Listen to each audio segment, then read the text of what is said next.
Welcome everyone to Connected Learning TV and today's chat about effectively leveraging new media in library spaces and programs. I'm Crystal Martin, a postdoctoral researcher for the Connected Learning Research Network, and I'll be the Hangout moderator for today. For those watching either on live stream or the recording of this webinar, today's conversation is part of a shift to a monthly format where we're taking a deeper look at connected learning themes, communities, and topics. And I wanted to thank YALSA for being our first partner with this month's revolving around teens and the future of libraries. A few quick details before we dive into our topic today. To those participating live via live stream today, we encourage you to use the chat there to introduce yourselves, connect with others, and pose questions for those here in the Google Plus Hangout. And speaking of Google Plus, we have a fast-growing community for the Connected Learning community with over 1,200 members, and we'd love you to be a part of the conversation happening there. We're creating a separate section within the community just for the conversation about this month's topic. The link to the Google Plus community should be included in the live stream chat. The URL for our public Google Notes, our group notes for the Google Doc for today will also be in the live stream chat, and we'd really appreciate your energy in capturing and highlighting resources and highlights from today's conversation. The Google Doc will remain open to the public so we can continue the conversation even after the webinar is over. Before we ask Nicole Pinkard to help us frame up the discussion for today, I wanted to give everyone here in the Hangout a chance to introduce themselves. Chris, would you like to start? Sure thing. I'm Chris Shoemaker. I'm a member of the YALSA Board of Directors, and I was the Young Adult Programming Specialist at the New York Public Library, and I am now the Director of the Rye Free Reading Room in Rye, New York. Jack? Hey everybody, I'm Jack Martin, and I do a lot of things. So A, I'm the president of the Young Adult Library Services Association. B, I work with actually Brother Mike on this here on this hangout with Hive Fashion, and I am the associate director for online leadership here at Global Kids. Brother Mike. How's it going, everybody? This is Brother Mike Hawkins, lead mentor at Digital Youth Network and coordinator over at UMedia Chicago, and working on the great High Fashion project with Jack there. And Taylor? And I'm Taylor Bayless. I'm a librarian at UMedia at the Chicago Public Library. Thanks, everyone. We're happy to have Nicole Pinkard with us in the Hangout today. Nicole is the founder of the Digital Youth Network, a visiting associate professor in the College of Computing and Digital Media at DePaul University in Chicago, and a co-founder of the UMedia space in the Chicago Public Library. So Nicole, perhaps you want to start us off by talking a bit about kinds of opportunities that become available in library spaces that leverage new media, and also what we might mean by saying that a library space or program is successful at using technology.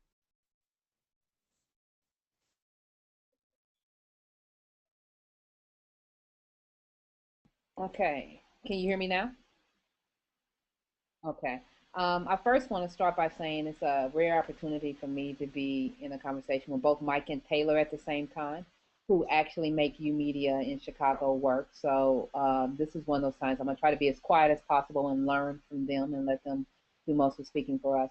But from a bigger picture, I think there are a couple of things to think about as we think about library spaces serving youth and what does it mean to be successful. Because given this is sort of a new area of work, there aren't that many indicators out there. I think one of the things that we've learned and what we oftentimes try to speak to is that it's not about the technology. So success isn't, having the most number of computers per student and making sure that everything is the newest form of technology or the newest software. That's not necessarily going to mean success, because for us, it's a combination of the social practice, the technology, the goals, and the interaction with mentors. They all work together. So technology without great mentors, or technology without real problems and needs that students are going to solve, is going to lead to technology that doesn't actually get used. What we've learned from in talking to other students when we have focus groups at UMedia, that what matters most to them is the peer support and the mentor support. So actually being able to have spaces where they feel are comfortable, that are designed for them, and that they have adults who want to listen to them and support their development is a clear sign of success and a necessary component of any of these types of learning spaces. Um, a third area of support, I think, is thinking of how the libraries can act as some will call it a third space. So how is it being very clear how it's different from school, how it's different from home, and that what is unique about the library that will drive youth to come there because it offers opportunities that they can't find outside of there. But with that, I think it's also important for us to understand, given histories of libraries, that they also are connecting points and links. So while they can be great spaces for students to come and feel successful from a success standpoint, we also have to understand how we're helping you take from what they're developing and learning in the libraries and making those connections back to their schools, their communities, such that that others begin to see, oh wow, whatever's taking place in this youth space, in this library space, is actually impacting the kids beyond the time that they're just spending in the library. Finally, I think one of the things we've learned the most about with working with the library is that, because we've done a lot of work in schools before, is really understanding the culture of the library and understanding what success will look like in a library, how it's different from others. So, for instance, our work with Chicago Public Library is every kid needs to feel comfortable coming into the library. So you can't have measures of success that will say something like every kid has to complete a particular project every time they come into the library space, because that isn't being true to the culture of the library. So you have to create indicators that allow you to develop kids, but at the same time allow you still to achieve the goals that your library is designed around. And the final one, and I think we've probably at the Work in U Media has probably created one of these challenges, is that we're fortunate to have a 5,000 square foot space. So at any one time we can have kids hanging out, geeking out, and to some sense messing around because we have a big enough space. But that doesn't mean every library space has to support all of those types of activities at the same time. And oftentimes the footprint of a library would dictate that you might have to make a decision about what is best suited for your particular location. And in that sense, it's important to understand the local context and the local partnerships that you have. So what takes place in your place can be connected to learning opportunities that can take place in other areas. So I will be quiet now, but those are some of the indicators I think are necessary for understanding how to create a successful library space that develops kids' digital literacy. Great, thanks, Nicole. How about we start by talking about what we think are some ways we can help youth build digital literacy around issues of things like internet safety, online identity, and professionalism. Um, Brother Mike, do you think you have any examples that would go with that?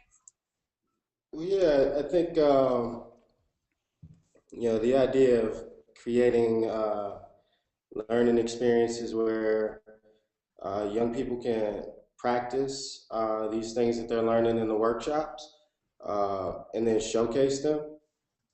Yeah, I think that's one of the things that's been really successful for us in terms of connecting young people with different partnerships where they can actually find value in what they're learning. Um, and part of that is being able to work with, not just their mentors, but partners outside of that community that they find value in, either in terms of their expertise or the opportunities that are being afforded to them. Um,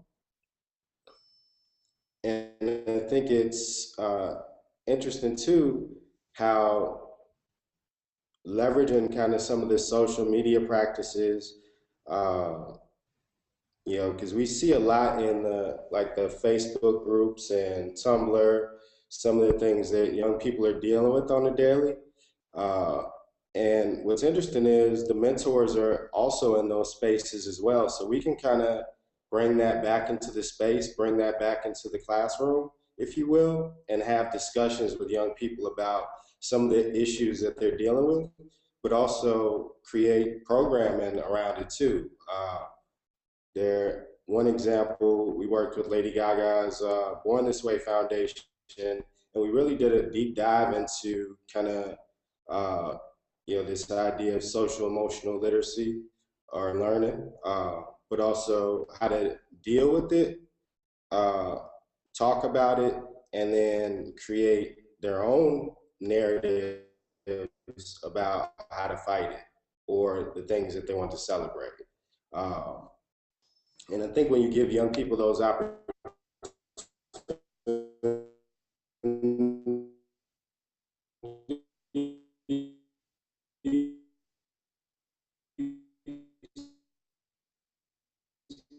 uh, both professional but also uh, socially meaningful, then you start to create seeing kind of blossom at UMedia through some of these opportunities. I think Brother Mike just kind of hit the nail right on the head. I think I think what's really one of the points that I just wanted to bring up from what you said was I think it's really, especially in terms of like online identity and safety, I think it's bringing the conversations with the youth and the mentors together. They need to have a conversation together, especially because I think as adults and people who worry about kids, we feel that we all have this need to sort of teach kids internet safety. But in a way, a lot of youth know how to be safe online already. And not that everybody does, because I mean, we do need to give them some guidance, but I think it's really about that two-way conversation. And I think Brother Mike gave a lot of good examples of that. But and I think actually like probably youth can probably teach us a lot about online safety too. But I think it's that, and it's also continued conversation around what is your digital footprint? What is your digital identity? What does that mean? What does it mean when it's going to be there for the rest of your life and beyond that? So I think, again, it's having both of those conversations at the same time.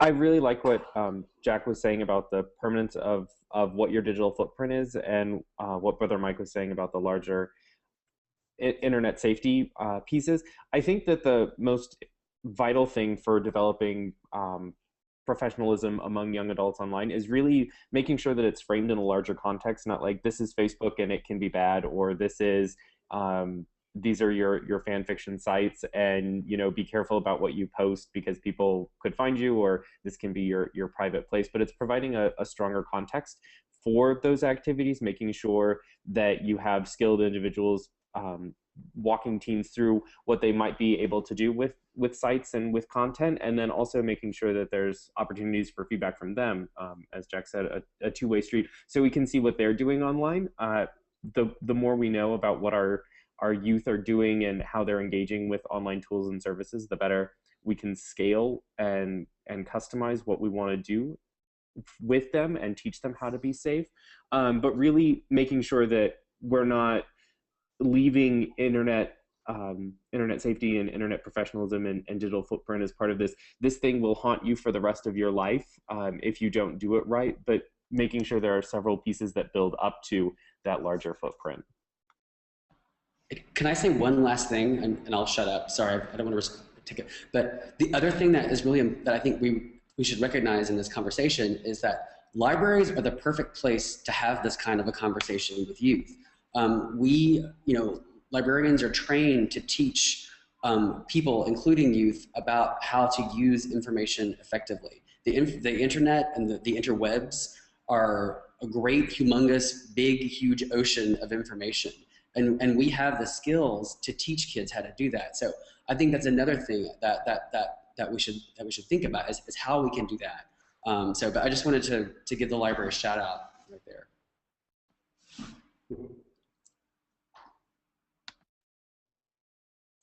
Yeah, I think too, one more piece to kind of piggyback Jack here. When we inside the library space, and I use space in the physical sense, but also the digital sense, because I think what's interesting about the library as we're seeing it now is that the walls are kind of broken down. Like Jack said, there's this ocean of information that pours from the physical space, which young people should be accessing, but also the digital space and how they're accessing it. And one of the things that we try to do is mentors in the space is give young people a framework for how they're distributing their artwork or even their messages online, their digital footprint. And the framework we often use is this idea of identity, purpose, and method. So what is your identity online? What is your purpose in posting, this particular piece of media? What does it mean? Because a lot of times they don't think about it. It's just second nature. But having that thought and empathy to kind of slow down, uh, and having spaces where kids can slow down, even in the learning method, because a lot of times they put out, a piece of music or a video and it's the best thing ever. But having spaces where they can develop and cultivate and have conversations, I think is really key. But having that framework again, to think about your identity, your purpose, why you're putting stuff out there, and the method in which you do it, because the languages are so multi-layered, through innuendo and kind of direct speech. And I think helping young people guide that kind of ocean that Jack talked about, that's one of the things that the library has been really supportive of.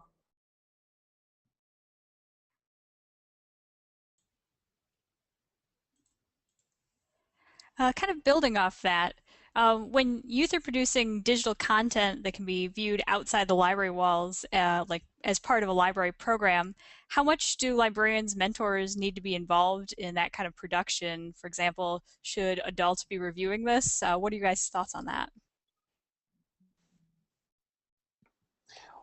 Well, I can speak to that a little bit. Whenever we've worked with digital content and youth productions, the biggest piece that we're concerned about is intellectual property and fair use and doctrines like that. So that's been the level of extent that we've done to review content, is just make sure that youth attribute sources correctly, that that there's an education process on what fair use is and how much of a song they can use, how much of a video clip, images like that. I think it's also important that adults sort of, as mentors, provide some of that background information that we talked about earlier. When you post this, who is going to be able to see it? How much of it will they be able to trace back to you?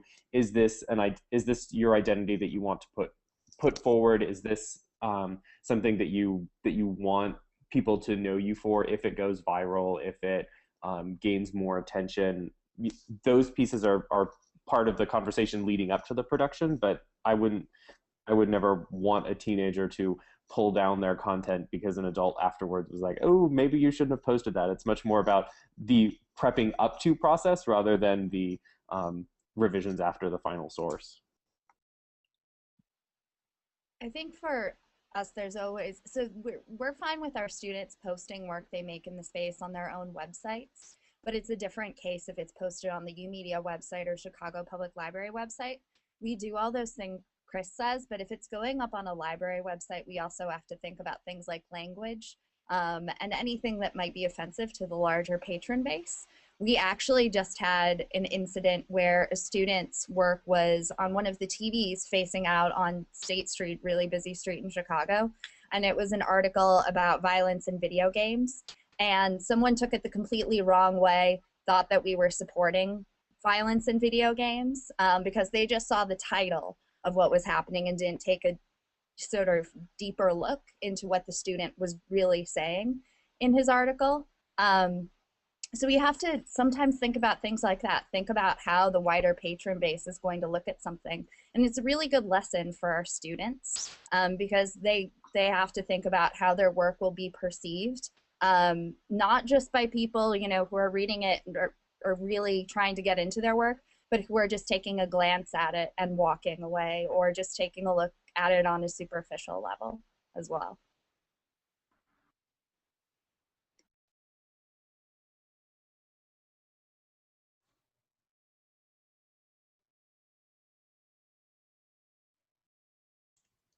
Do you think that adults in libraries need to be more, or adults or mentors in libraries need to be more tech savvy than the youth themselves? Or do you think that there's a place, and do you think it's useful and helpful for there to be some instruction, co-learning going on in those kind of situations?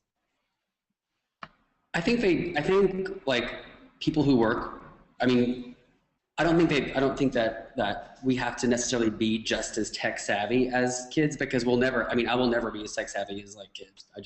They're always like one step ahead. But I think we have to be curious and unafraid of it. And I think we have to want to know where they are and want to know what they're doing. And I think we have to not be afraid to ask questions, and also not be afraid to try it. I think like there are so many people out there who are just like afraid of technology and afraid of touching or afraid of like having a device or picking up a reader or picking up. And I think we just have to get over that and try it out. So this is Nicole. I think it's an interesting question, and one I think it would be really important for us to study and analyze the role that mentor expertise plays in helping to initially form relationships between youth and mentors that I think then develop along other lines, at least in our experience, because we're normally putting youth mentors in front of youth who have some skill set and also have a history of having done the work professionally in some format. It creates a sort of social capital that I think that draws youth to them, particularly in the high school space, where oftentimes you have high schoolers are coming or have an identity around something and they want to come because they want to develop it. I think it's probably less necessary in the middle school space. But at the same time, you know, I think we might assume that it plays more of a role than what it does. So I think this is one of the areas in the DML community that we should study. And but I do think there's a difference between like mentoring, because we're working towards the development of a skill set, versus mentoring because I'm, you know, just trying to be like your big brother, little sister type of thing. And I think that the work in the DML has veered more towards putting in front of youth mentors who have a skill set that they can help youth develop. And oftentimes that does lead to youth pushing ahead and actually, you know, coming back and helping develop the mentor skill set. But I do think oftentimes the relationships start because mentors have some expertise or some familiarity and knowledge that youth want to get access to. And I don't think you need to have expertise in everything. I was actually someone who came in with a film video skill set and skill set about writing about video games. And now I do a podcasting program, and I had absolutely no podcasting experience before I started working on the project. So the kids and I sort of muddled through it together and tried to figure things out. And I think that really goes back to what Jack was saying, is you have to, someone working with you has to have the capacity to learn new things and really the desire to learn new types of technology. You know, if it's going to help your students, then try and learn something. And a lot of that, unfortunately, you're going to have to do on your own time because of, you know, professional development and restrictions and time restrictions. A lot of the technology learning, you're going to have to rely on your colleagues. I know our music mentor and radio mentor were extremely helpful to me when I was learning about podcasting. But I came with the video game expertise, and that's what connected me with the kids in the first place. And then I gathered the technical skills after that. And I think with our Library of Games podcasting program, the fact that we've all sort of, you know, messed around with the tech and tried many different setups and microphones has actually made us a little bit more of a close-knit group than if I had sort of been dictating everything that they were supposed to do. And I think that's actually one of the I think you raised a good point, Taylor, particularly like I'm a pull on the word dictating there. So even if you have expertise, you still have to create an environment where kids are developing the skill set. It's not like, now sit down. You know, I just came from teaching a university class, and oftentimes you find yourself up there lecturing. Like, no, this should be more of a studio style. You know, I'm constantly trying to move myself more so into the style of teaching that, you know, that you guys do at UMedia and other places, and away from I'm an expert, so let me tell you actually how to do it. Because I don't think that works either. So I think it's figuring out how to create a space where students can engage and try things out, but you have the ability, either you have it or you know who to access, who can provide the just-in-time supports that students may need to get to the next level. And also being being willing to show yourself as a learner. So, you know, you learning everything you've learned around doing the podcast and making that visible to students makes it easier for them to go through that same learning process themselves. And I think too, also to piggyback on that piece, like really positioning yourself as a learner. Uh, and Taylor gave the example of learning from the mentors, but also I think what we learn an enormous amount from the students themselves. They're either putting us, as they say, putting us on to something, which raises our social capital around things, but also, I got certified in the studio by a student yesterday, right? So even them being able to utilize their skill set, uh, and back to that piece around identity, I could just see that kid because he wasn't like our normal studio certification guy. He was like, "Can I try it out on you?" And after he ran the session, I ran it back to him, and I realized I was a learner, and I could go certify people now. But at that point, he developed a new identity as a studio guy. He's like, I'm a studio guy now, and I was like, wow. So you could even see like how they can get empowered by teaching you, and I think a lot of these kids, they come in, and Taylor can attest to this as well, like with so many skills, uh, you know, and they just want to teach it. Sometimes they just don't have an outlet. So us being an outlet is I think a really key component to either interest building, but also identity empowerment.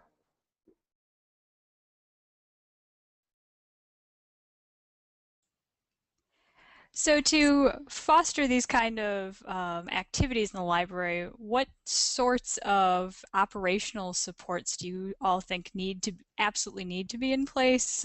Is it more staff training? Is it the actual technology? What kind of things do you need in order to help youth, um, you know, make create in these kind of spaces?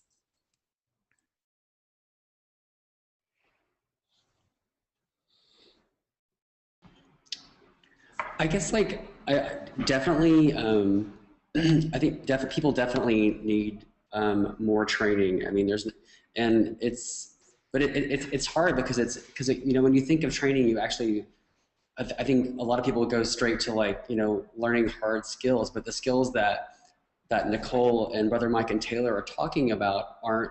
I mean, it's almost like facilitation skills, or how youth learn kind of skills or involvement, because it's really about. I think that the kind of style, the experience that y'all are talking about, it's almost as though like the mentor or the leader or the people in charge of the teen room at the library, we're almost giving up our power and sharing it with teens, so we're all kind of learning together. But and I don't know what that training looks like, but maybe someone should package it and sell it, because it'd be pretty hot. But I think like the other thing, I think, just to go back to technology, and what we were saying about people not being afraid of technology, people being open to trying something new. Maybe people need more opportunities to just explore and play with technology themselves. Maybe that would kind of take, if there is a fear factor, maybe that kind of would reduce it a little bit. Yeah, I think with a lot of librarians, there's a fear factor with technology. And I think demystifying things helps. And also a better communication infrastructure, or really strong communication infrastructure within a library system is needed. So programs, what's happening in the team room actually spreads out and is shared with other people in the system. We're lacking that right now and really trying to improve it. And we recently had our All Staff Institute Day, where everyone who works at the library comes down to the downtown branch and we share information. And it was fantastic. And we got so many great ideas and talked to people in branches that, we never see. But that's just one day out of the year.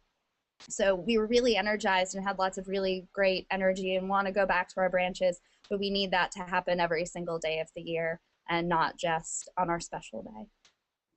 I think the other big thing for technology and staff skills and staff training is a lot of our staff members in libraries can be very concerned that technology will take over or dominate or become the only thing that we do.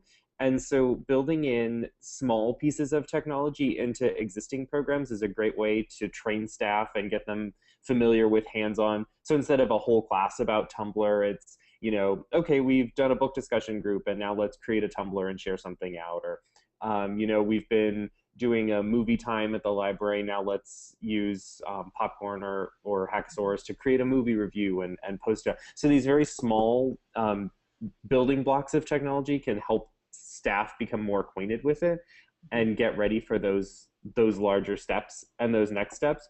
The other piece, and Taylor and Brother Mike and Jack and I can all attest to this, is it's not necessarily about getting staff on board with technology. It's about getting your IT department on board with technology, whether you're a giant library or a small library. Being able to explain why those services are essential is key in order to launch any successful social media program in the library, any successful technology program. I'm jumping ahead. Yes, thank you, Jack. Sorry, but those, in order to make sure that you've got those and are able to incorporate them effectively, you have to be on all pieces. This is Nicole. I wanted to add one other piece here, which it speaks to the roles that all of you play. And so someone looking from the outside being of the races, we need a human capital pipeline and a trajectory such that, you know, that there's room for development and growth for those of you who have, for people who have, you know, decided to make a career in this area. And oftentimes, you know, there's not a vertical career trajectory. And so, and oftentimes we do know that career trajectories oftentimes motivate the development of more skills. And so we, you know, as we push more into doing this type of work, we need to have more of an understanding of all the different types of roles and that are at play and how they all work together in one ecosystem and create more certifications, degrees, or whatever needs to be opportunities for people to develop the skill sets that can be recognized and awarded and rewarded, such that, you know, people develop over time. I mean, Mike, we've been working together for what, 7 or 8 years, and you know, Mike is a tremendous mentor, but he's also developed over that time. And so, if you don't have the ability to have some continuity in knowing that you have a job and that you feel confident that you have a job, then you won't end up with folks who you're able to benefit from their development over a period of time.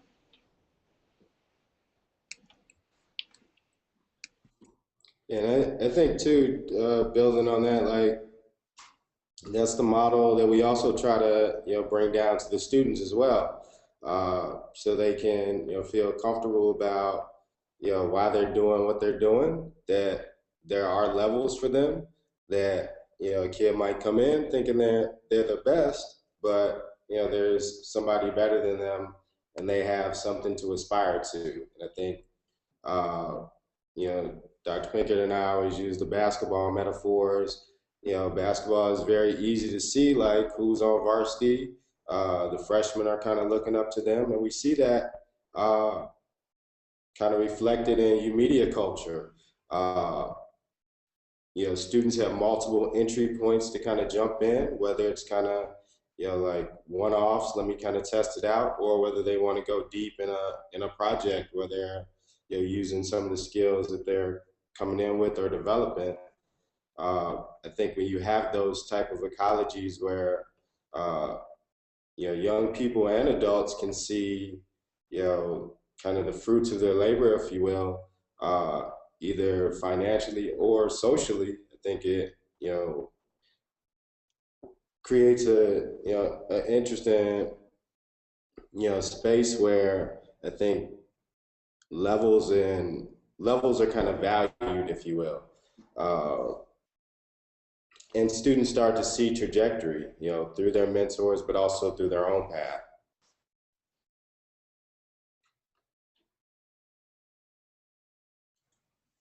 Kind of building on a little bit of what Chris and Taylor were talking about, how do you explain to library admins that a tech-enabled program is working? Because when you're trying to reach back to library administration for anybody. That's like the $1,000,000 impossible question almost. I think I mean, for me, I think, library admins they see success in a really stellar final product, whatever it is that you're creating.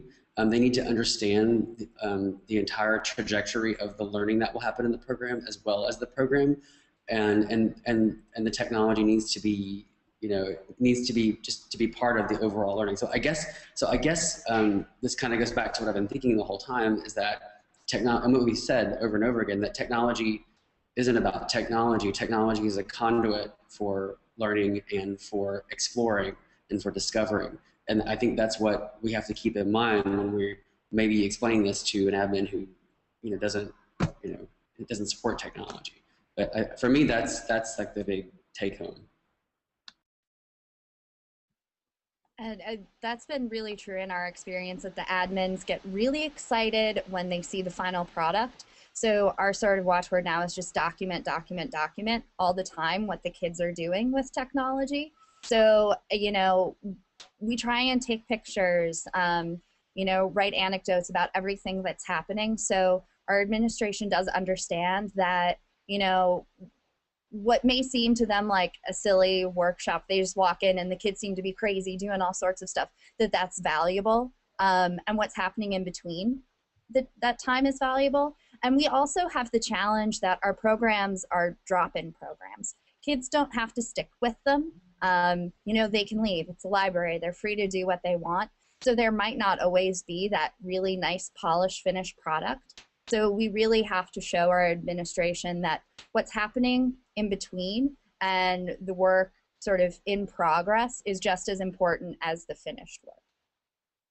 And I think to hop in there on Taylor's piece, I mean, kind of the in-between, we also have a social network that we use at UMedia called iRemix, and in that platform, students are able to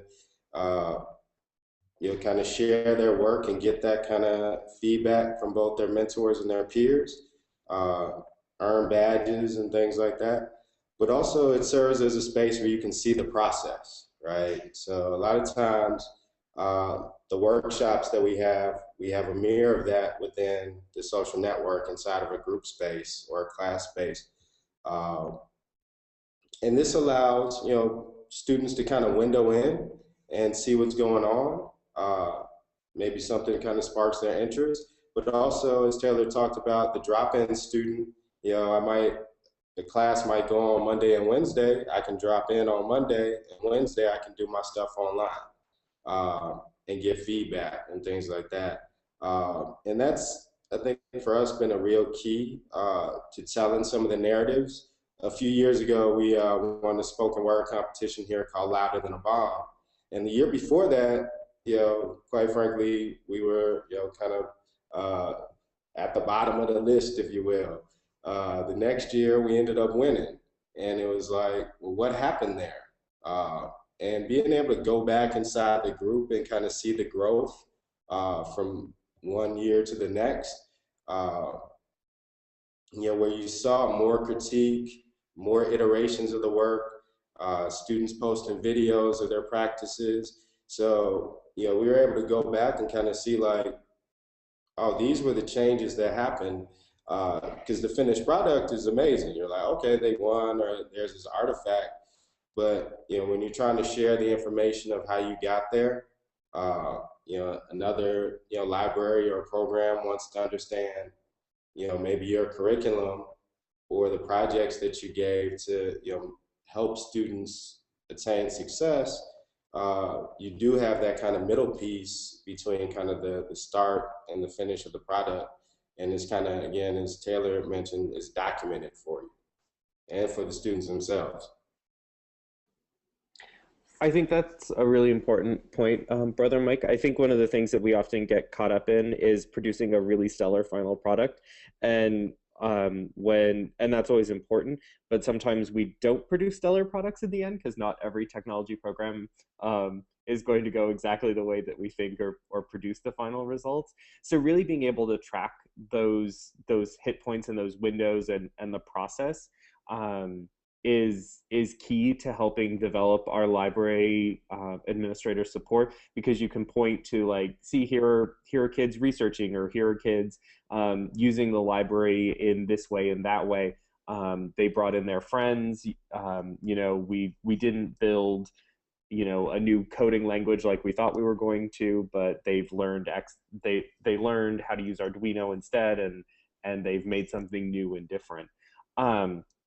I think the other piece of success with library administrators is really making sure that they have understanding of why technology is important, and making sure that they understand how it's integrated across so many different platforms and parts of teen life, whether it's education or cultural or social or things like that. Because so much of the time, the biggest problem with using technology and social media and library programs is that it's just completely undervalued, and so it's launching that larger educational campaign, which obviously things like this are a part of, but educating on the value, and always going in and fighting those battles over and over again. And one of the things that, to piggyback on this, is oftentimes some of the data you have to provide to the administrators can actually be very useful data to sort of understand, as dipstick type of data, to understand how effective you are in implementing your program. And that if build into the cycles of to review that data, to say, hey, well, do we need to make some changes and adaptation to what we're doing? I mean, in some of our funding, we've been forced to look at, well, I won't say forced, but in some sense, we've had to report data out in terms of workshop participation and things like that. And over a period of time, when you look at certain data and it says certain programs aren't capturing a lot of students' intention, it creates interesting data set for you to have conversations that oftentimes you might not want to have around, well, are we actually doing what it is that we want to do? And so the question is how to use that type of data in a way that helps you improve your programming, but not use it in a way that that creates a sense of I don't know what the proper word here is, a sense of fear is the wrong word. I'm blanking on the word, but creates a sense of tension between you just using quantitative data to look at the effectiveness of the program. But I do think it can be helpful to actually sort of make sure that you are aligned.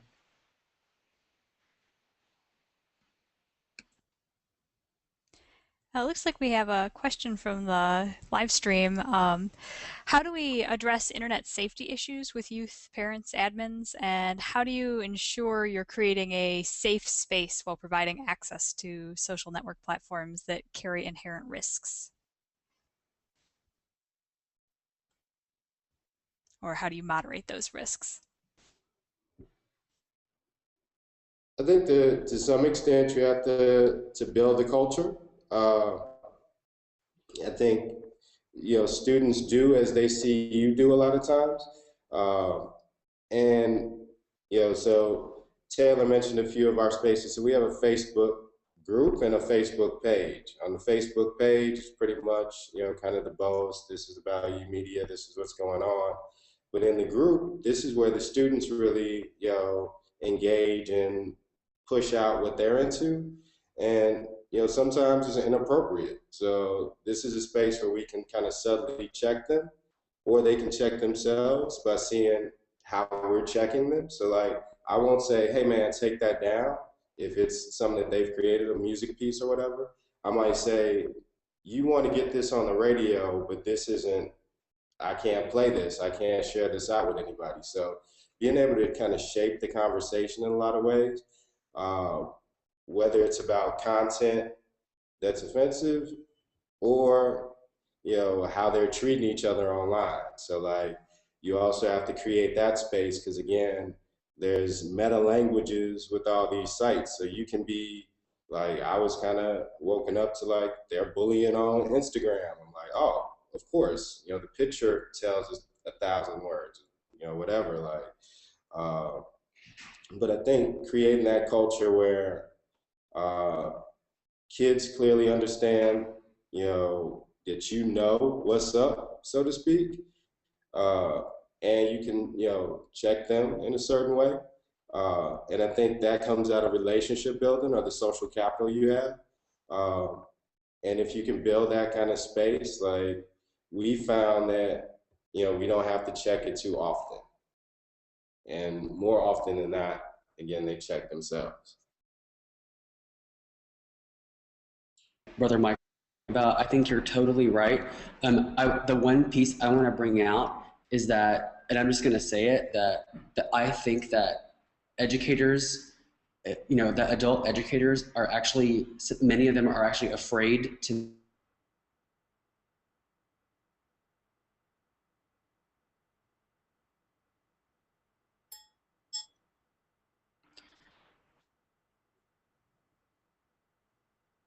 Darg, sorry about that.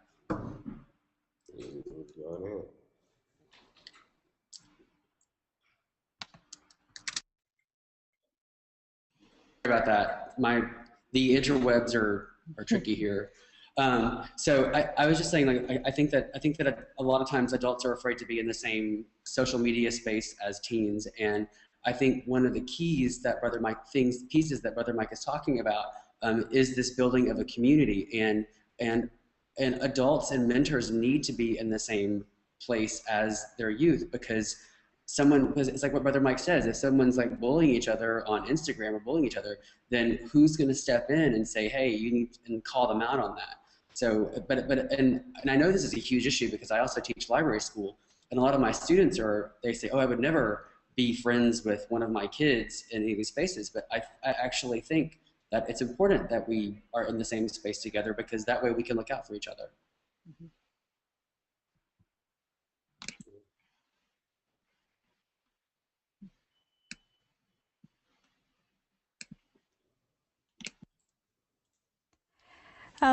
Since we're getting sort of close to the end, I wanted to know if anybody had any examples that they wanted to share out on how youth are using digital media to create their own learning or economic opportunities in particular. I think one student I'll talk about real quick is a young man named Chance. He goes by Chance the Rapper. He's one of our young people here. And what's interesting about Chance is that he was able to mobilize in the physical space. So every Wednesday night, he would come here to our open mic, and he would try, fail, succeed, but when he would go home, he was using Facebook, Twitter, Bandcamp, just every type of social media tool to consistently build his audience,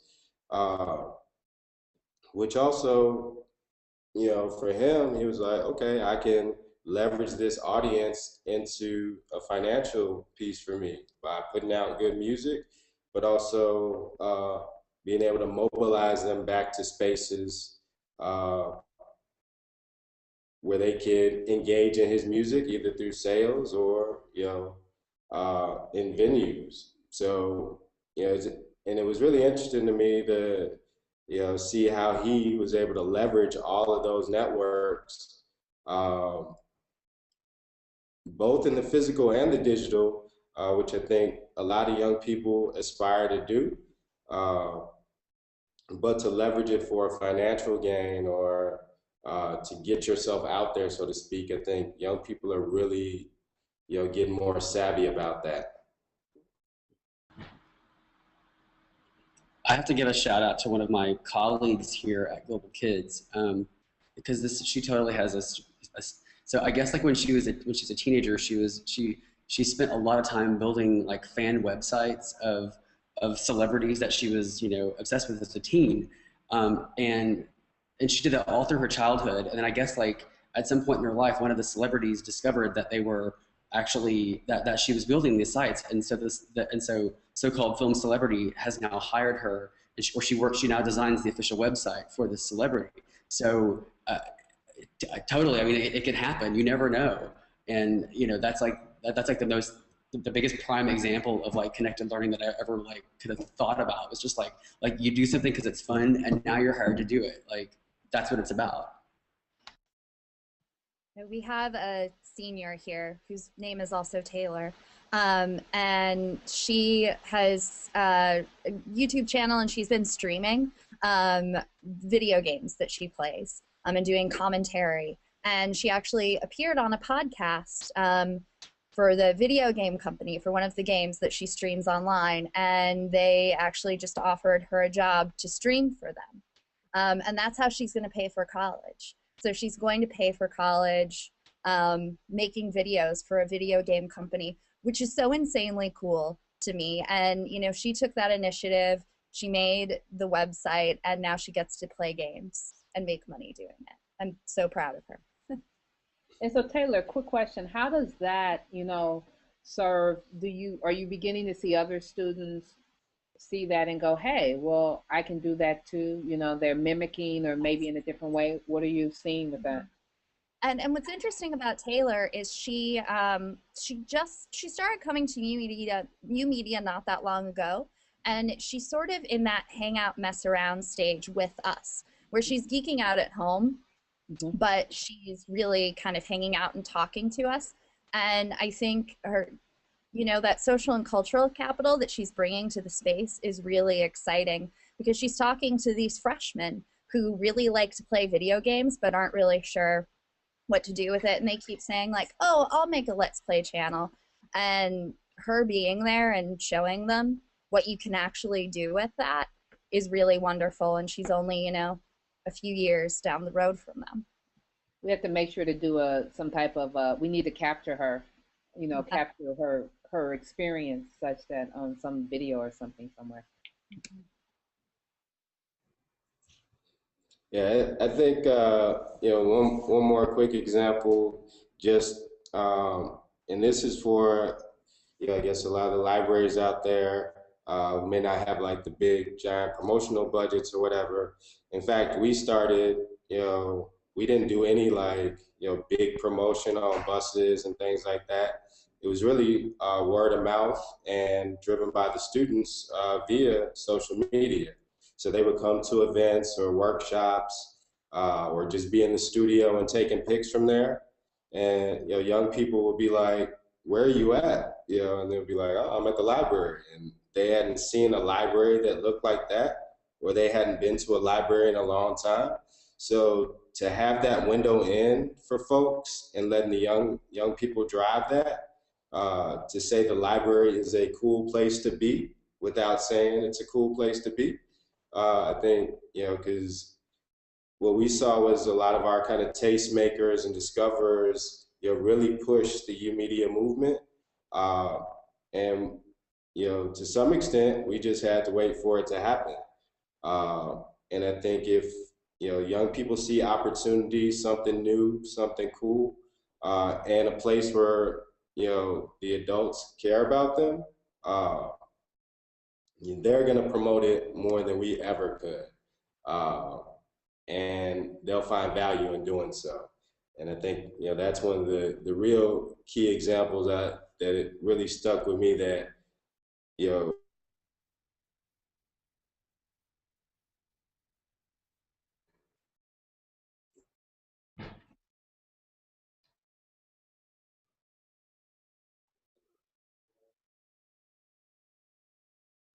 oh, sorry.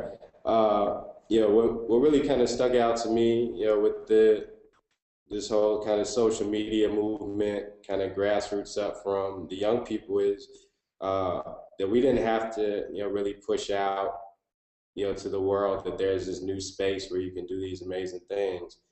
They define that for us. And I think that's the, type of social media engagement that connects communities, schools, and hopefully, again, their parents, and most importantly, their peers, and what they're doing and what they're engaged in.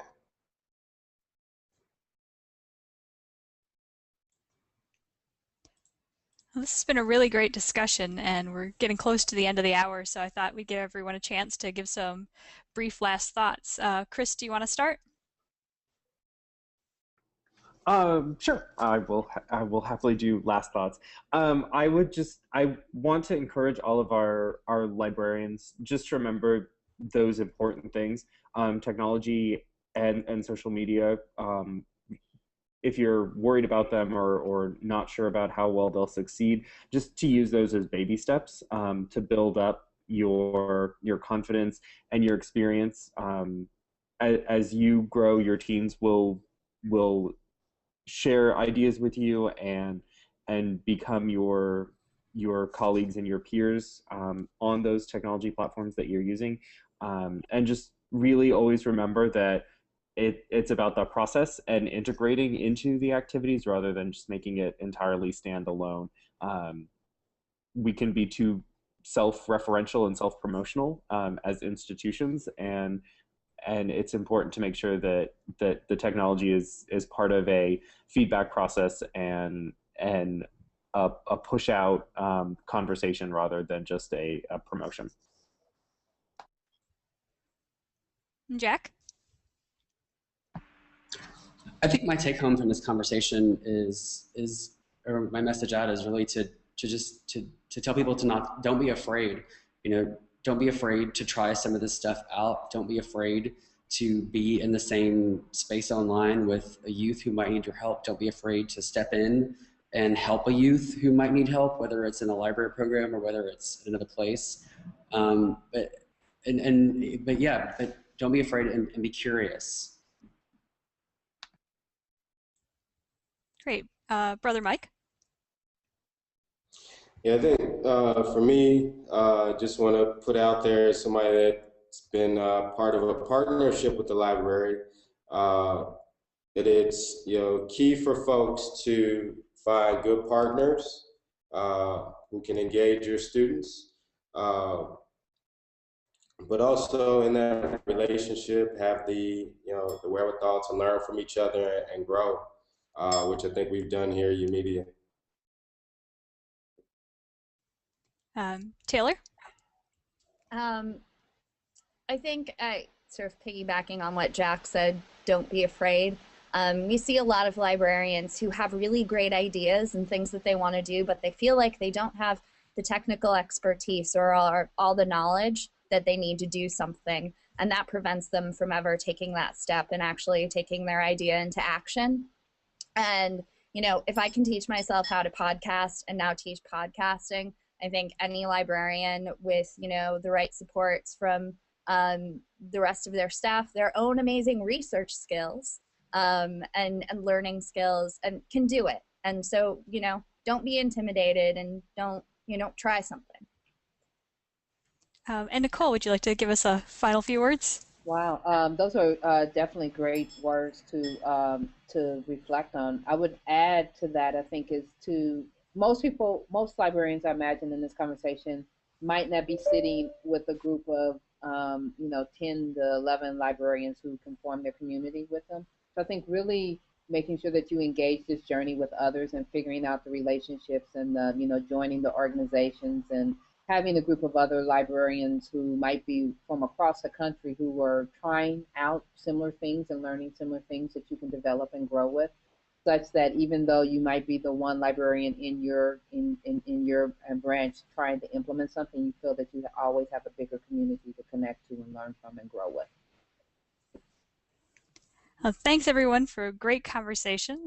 We encourage everyone to keep this conversation going by using the Twitter hashtag Futures of Libraries and posting in the Connected Learning Google Plus community. By this afternoon, we'll have a full recording of this webinar and other curated content up on www.connectedlearning.tv that you can share with your network. If you'd like to stay up to date on all the events and conversations happening throughout this month and then going into next month's programming, please go to www.connectedlearning.tv and sign up for the month's newsletter. Next week, Tuesday, May 21st, you can join us here on live stream again from 10 to 11 a.m. Pacific time as we tackle our third subtopic of this month, how to get your administration on board while enhancing the technology footprint in your library. And I want to thank everybody in the Hangout one more time for participating today. It was a great conversation. Thank you all.